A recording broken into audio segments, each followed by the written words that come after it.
that's great. And I said to the people down the front, I didn't get to start with you now, because you are the good ones. But I thought it was very funny. Phil from the Banished was mentioning Niamh down at the local pub, which just seems like a bizarre thing for a leader of the straight edge movement of Ireland. But if you're here, you know Guernica. A great band, and very painting, and a band with a story, a band that maybe didn't fulfil the promise or the hopes that we as the audience have for the book. They were always salespeople, and as soon as they came up, they said, "Have you told them about the raffle?" No, but that says a lot. I like when people care. So. The raffle, all of you know about the raffle. I don't know where they were, but the tickets, they're making tickets faster than you're buying them. So keep that up. And there's original art. There's one of the prints. The panel is much better and bigger than advertised. So it's the which is a great thing to happen. And the raffle is for we mentioned about the 80s, and it was great in Dublin. And not everyone has the same opportunities as everyone else. So we were delighted when Dave got in touch. This is Dave's night, and said if we're doing a raffle, let's do it for homelessness. And you all know that I'm not going to give you a talk about homelessness because the situation, but all the money from the raffle goes straight to the street charities. And the other announcement, because they're always selling these people, is that the vinyl has arrived. Is that? Are they just saying that to me? No, I don't believe you. I want to see it. Okay.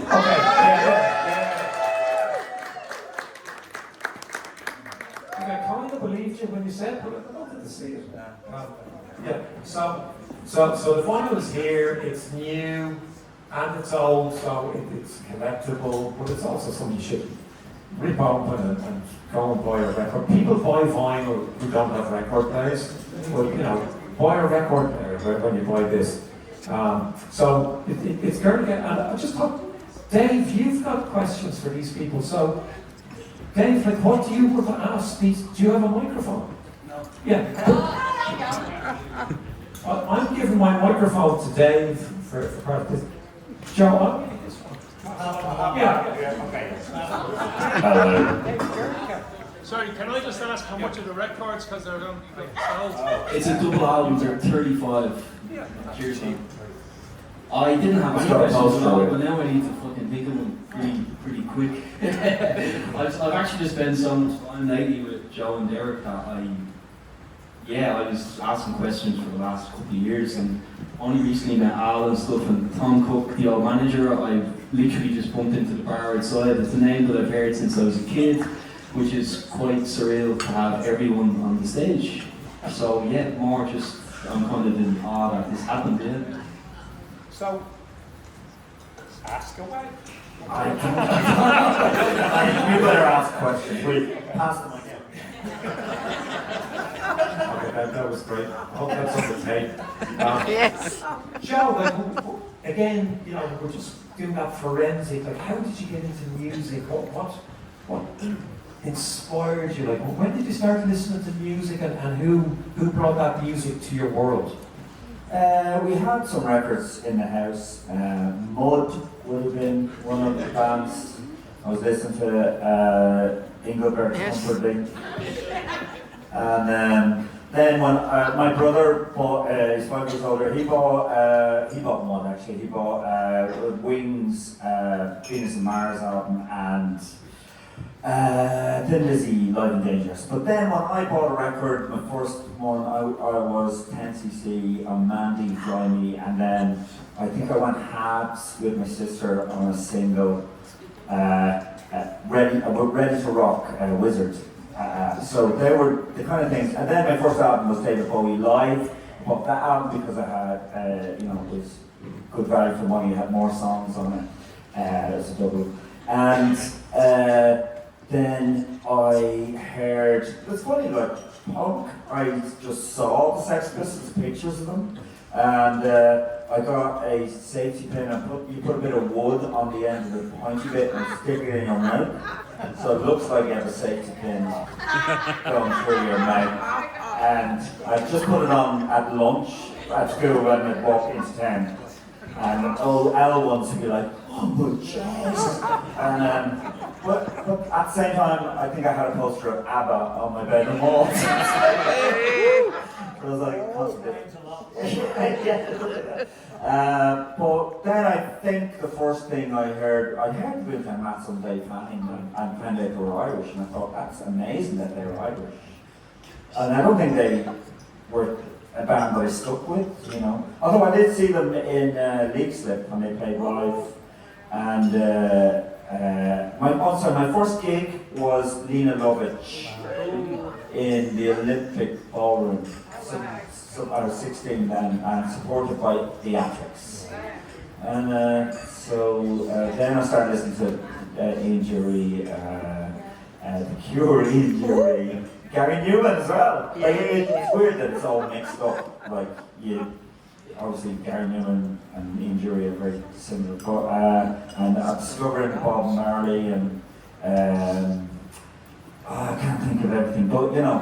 And then a friend of mine had a job, and he was one person who knew had a job, so he could buy vinyl.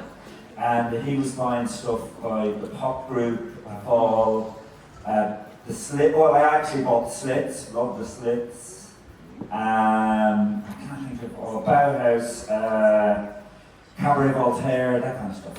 It became more indie, and you'd read about a single and trust the reviewer and get the bus into Dublin and buy the song just on the review, which is weird, like, you know. Yeah, and you're making a really good point that a lot of us had very, very open minds, you know. So we're listening to the Clash, but we're listening to ABBA too, and we, you know, some people had you know, really, really wide open, but you're consuming music.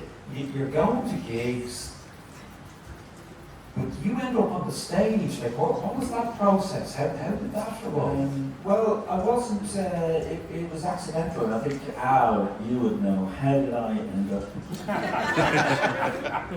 being in Guernica? Al is the drummer, the original drummer.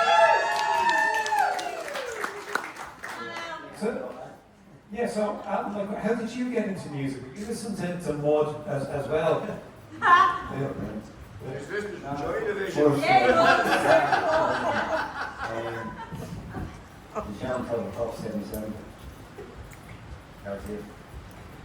That's amazing. Change with. How did I met you? Joe? Fast forward to age 3.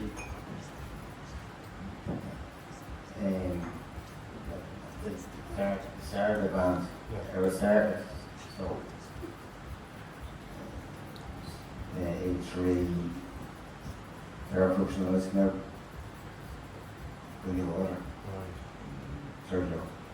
And that was just amazing. And the drumming on it. And I just went out and always age 3 in my company.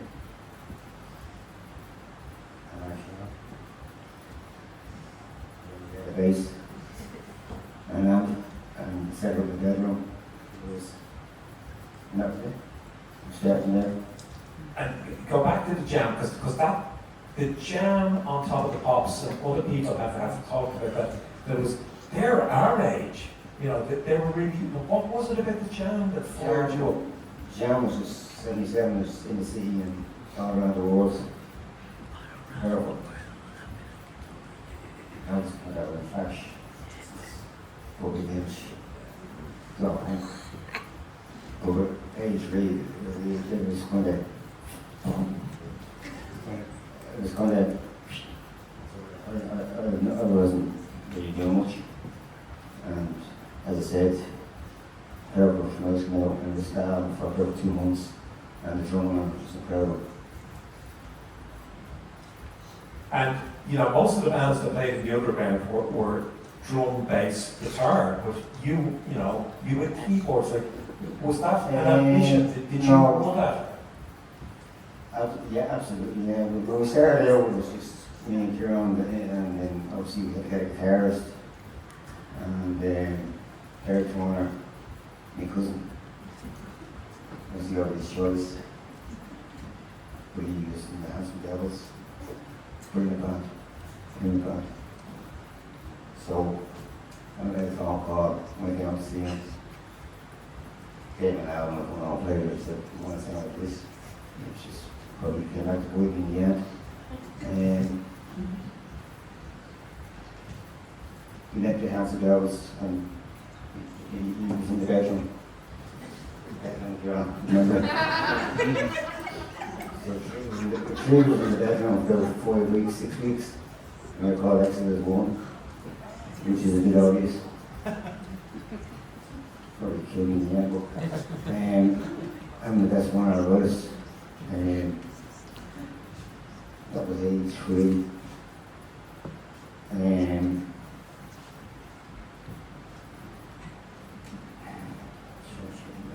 83. And that's when it really kicked off. No, it kicked off. It's just, the thing is, I'm just like, I was working in Max Records, the second-hand record shop in George's Arcade, and you and Kieran came in and just gave me a tape, wasn't it? Yeah, I think when we started off, Derek and I was singing and playing guitar, and Kieran was on bass, so he was drumming, and we had a good on that and George and keyboards. But we actually, that was 83, we did 2 gigs, Exodus 1, and then we scrapped it. We changed the name to Guernica, and our first gig was Guernica in January 84. With 4-piece, Gary Turner, Gary vocals, me, Mark Judge.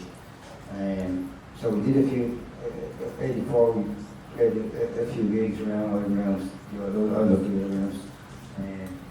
Sorry, I love and the more kid undergrounds. So we did it for a few months. We played again. Only it was. I sit there. Once we take a step back, we get a vocals. So there you go. Good guitar. So and I got vocals. So sorry, we changed the name to Guernica in December '83 for 2 reasons. Kieran changed the name to Guernica. The art was beautiful, and the message. I don't get the message. So I said, Derek, you want to take a step back? We just concentrate on the guitar, and we have to get a vocals. So I was in George to your head.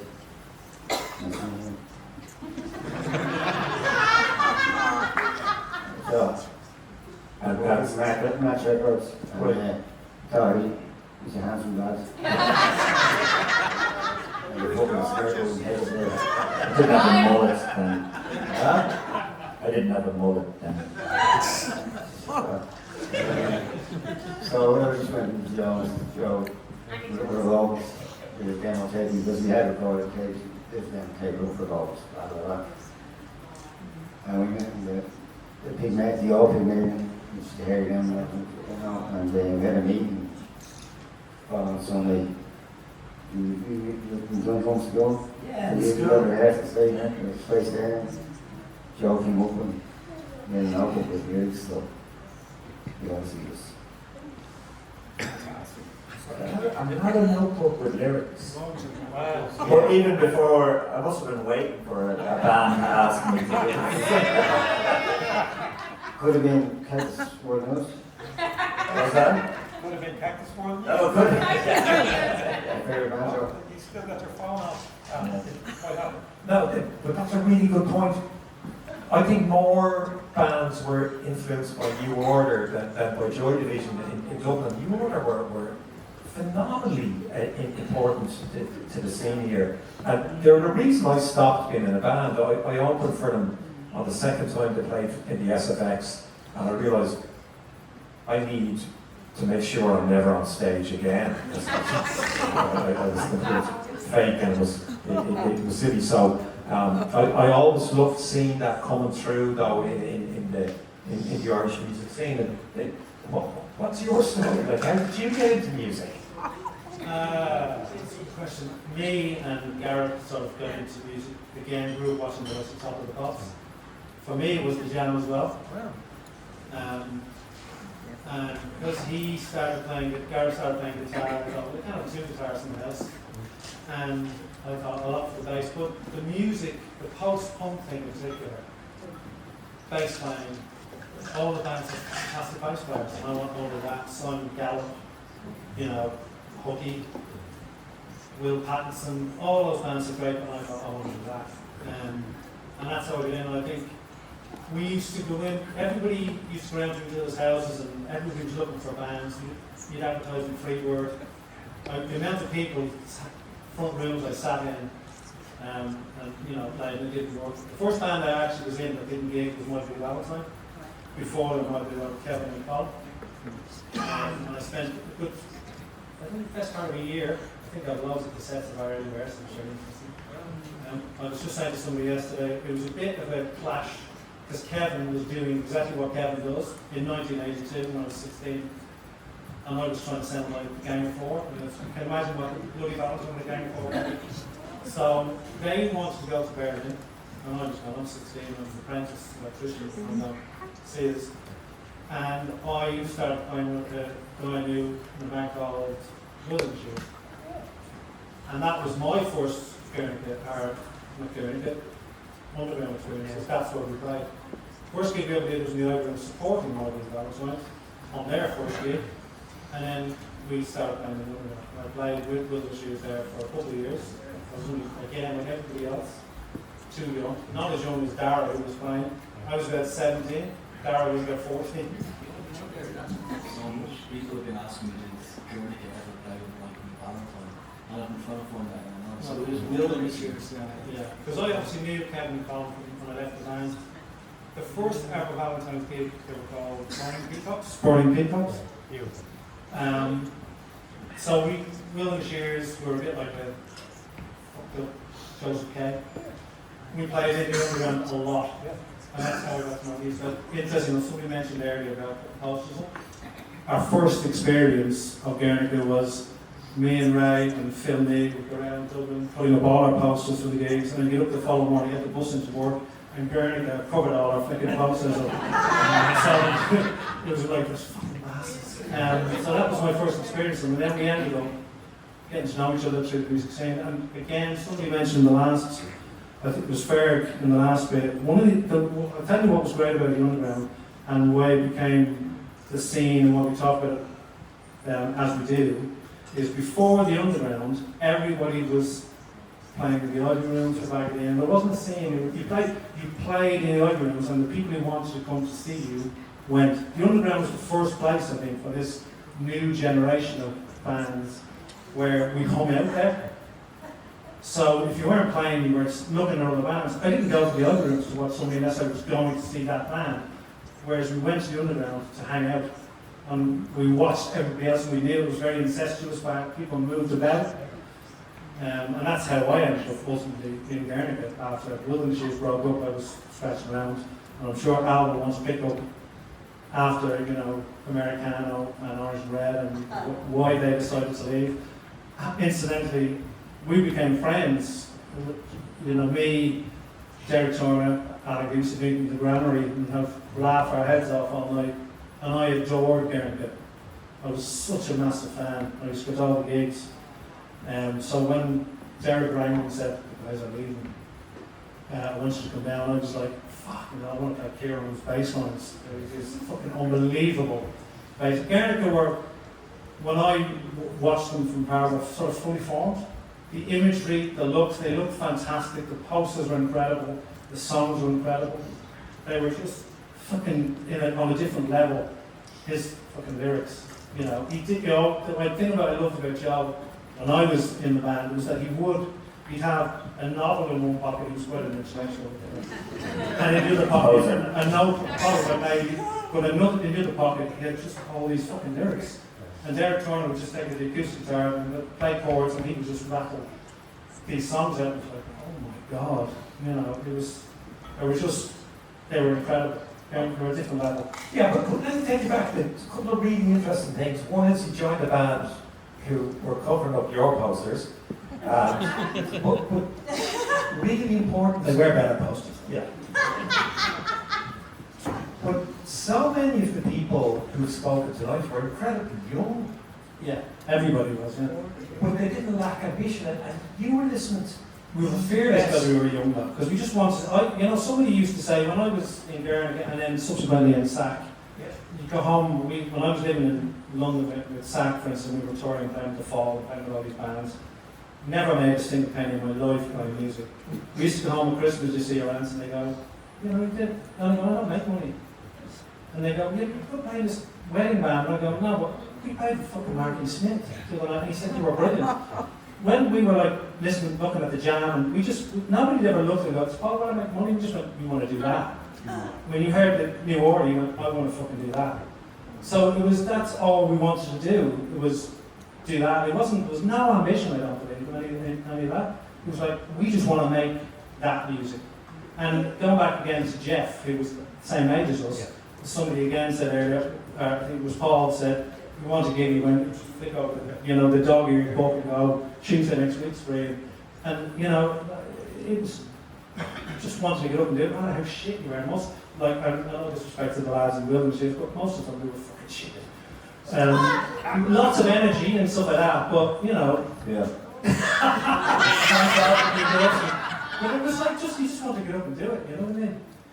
With that ambition, you were ambitious because you listened to the best bass players of that era and you thought, I want to be doing that. You weren't listening to the worst one saying, I could do that.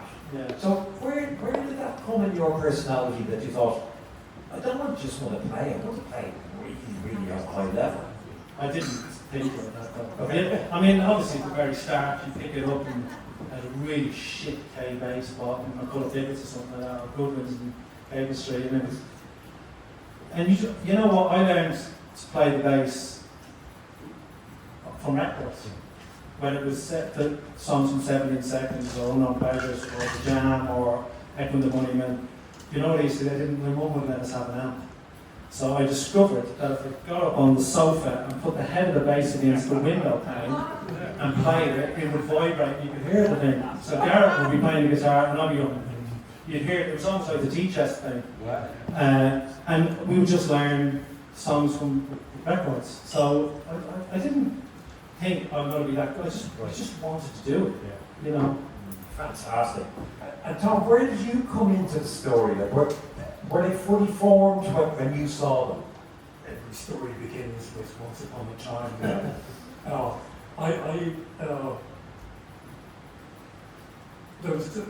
There's a gay club in Dublin called the Hirschfield Centre. Right? I was a DJ there doing Thursday nights doing the Cage. Okay, and after one of the gigs, Joe approached me. Do you remember this? No. Well, sorry. It's me.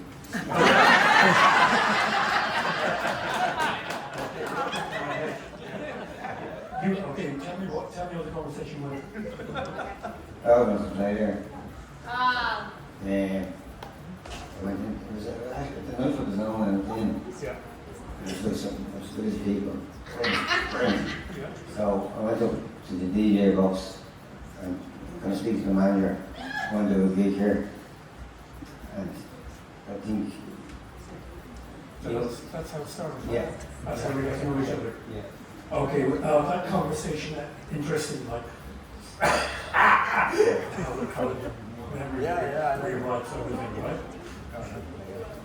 So, basically, I ended up down in the rehearsal rooms in Temple Bar. Okay, sat in on a couple of rehearsals and said, I remember you like saying, the set was too long, and we need to shave off maybe 20% of the weakest material, your call, okay? And I'm interested, I'm on board. Now, I have no background in artist management at that stage at all, okay? So then, as things took shape, it became a case of, right, we need to get some material recorded. So Laurie O'Toole had a studio in Temple Bar. So that was an 8-track, pretty dodgy, but we got a clean sound out of that. Then it was a case of getting photographs, getting a press pack together, introducing myself to the music critics, okay, and basically getting something together that I could present as, let's move this forward, conventional, yeah? Really, and, and they did, I don't want to say they look better than the other bands, but they presented themselves better. There was a real strategy. What were you playing as a DJ? Like, what was in your head? Like, what were people dancing to back then? Okay, well, right, at that time, he talked about the village people. There was a sound called high energy, okay, and it used to do my head in. And the whole bass scene was exclusively that. Now, at the time, right, this was a little later, in the later 80s, when ecstasy, which is called the love drug, came on board. That was coming over from New York with some gearheads that were traveling with money and stuff like that. And the Herschel Centre was the first club in Dublin to put in bass pins, because the house sound of the thumb going down. So that was interesting. But to go back to what was the cage was basically my saying, I can't handle any more high energy. It's doing my head in, it's spinning around the place. Okay, let's reprogram the lights, the lighting program, and I want to bring some music in. And let's go move it, shift it to indie, essentially, right? There's a whole college scene out there. Let's dilute this Queen energy and get something expressive and demonstrative and original going down. So that's where I was coming from, and I was supported by the committee of the management. And where were you buying your records? Were you buying them in London, or were you getting them in Dublin? Or? I got all my material in London. Okay, there was Honest John's, there was Rough Trade in Notting Hill. I went over there a few times. It was basically introduced myself, said who I was. I was bankrolled by the Herschel Centre, okay, which is neat. And essentially it was an ocean of white labels, of material coming out. They would play it and I'd say yes, no, and I'd walk out of there with a pile of records back to Dublin and get a set together. So that was where I was coming from, and I would be supported to make it happen. So it was managed a band, there was like African, there was Cabaret Voltaire I heard earlier there. It was fun. Yeah. It was good. It had the effect of emptying the fucking building. Right? And I had to convince them that this is going to take time and the word to get out. And let's get some interesting posters together, let's push it. Fantastic. And then to create, so you wrote all the lyrics.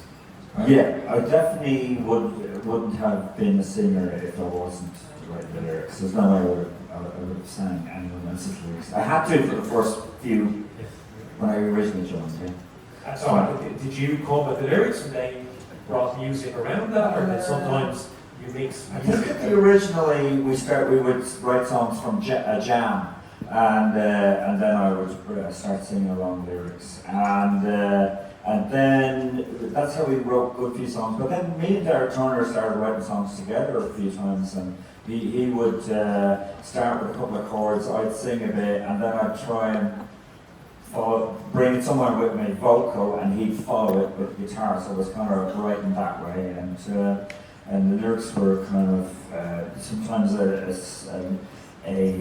phrase from a book, like a Henry Miller book or something like that, would be part of it, or sometimes it was just the sound of words that sounded really good, Because you're a wordsmith, were there any songs that you thought, God, the music's so great, I'm so glad I'm in a tribe with these? Yeah, loads. Like, Some of them weren't recorded very well, but obviously Sweet Genius, you know, is a song that's an amazing song.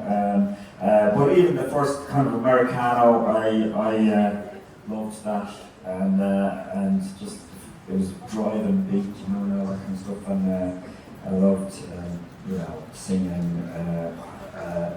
Something, you know, from over the rooftop came the tumbling bells or something like that, you know, that kind of is all about, it's Dublin, you know, the bells and on a Sunday morning and stuff like that. Yeah. So when I listen to all the lyrics now, I think of all the people that I knew, girlfriends I had, how kind of shit and brilliant Dublin was at the same time.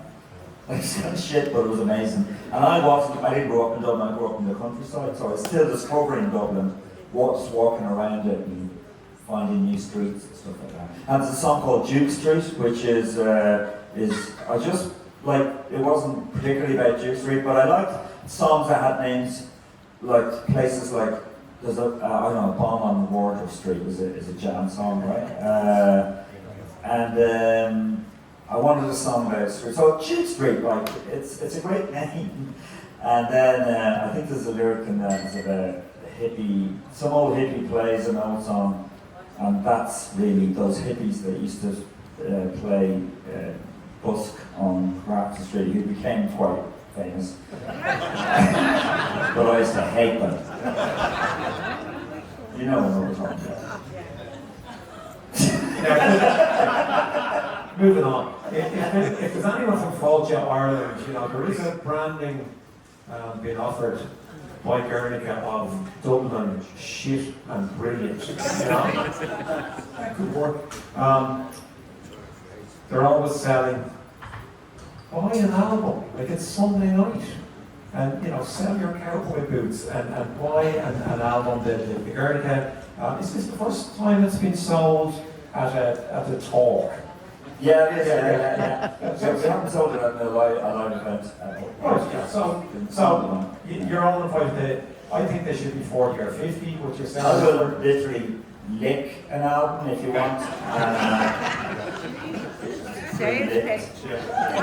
So none of those have been licked yet? No, Okay. so I'll just stand over there and lick them. Yeah. So maybe grab an unlicked one now, and you know, there's enough stairs that you'll lick. Yeah. Lovely. What a terrible note to end the fabulous night. Except it's not the end, because the raffle. So Niamh is dressed especially for the raffle. So thanks very much to Guernica.